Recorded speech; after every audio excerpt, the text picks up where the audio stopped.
इंसान जब पैदा होता है, जो कुछ भी उसके आसपास की दुनिया में हो रहा होता है वो वही सीख कर बड़ा हो जाता है।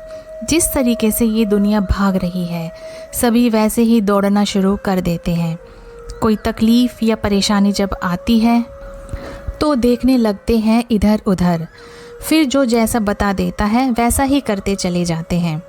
लेकिन इन परेशानियों का कोई अंत ही नहीं होता, क्योंकि हमने कभी कोशिश ही नहीं की होती थोड़ा सा रुक कर ज़िंदगी के मकसद को समझने की। ईश्वर ने समय दिया है, लेकिन हम इस्तेमाल करना नहीं जानते।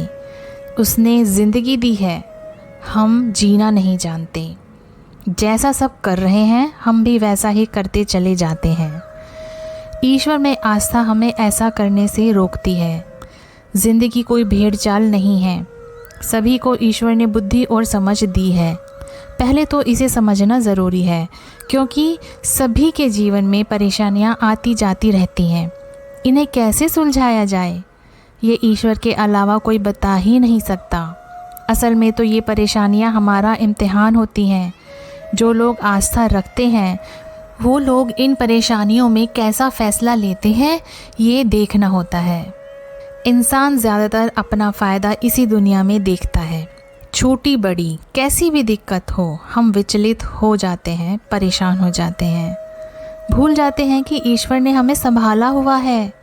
अगर वो हमारी ज़िंदगी की ज़रूरतें पूरी कर सकता है, धरती, हवा, पानी, खाना जैसी चीज़ों से, तो क्या वो हमें किसी परिस्थिति से बाहर नहीं निकाल सकता?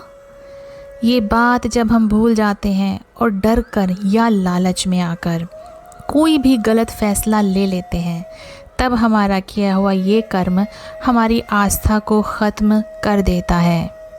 ईश्वर हमारे अच्छे कर्मों को पसंद करता है। जीवन में चाहे कितनी भी कठिनाई आए, सही रास्ते पर जमे रहना ही आस्था है। ये कठिनाई हमारी परीक्षा होती है। ईश्वर लेता है हमारी परीक्षा, तभी तो कुछ मिल पाएगा और आस्था साबित हो पाएगी। बिना परीक्षा दिए कैसे कुछ मिल सकता है? अगर आस्था मजबूत है तो इस परीक्षा में इंसान सफल हो जाता है।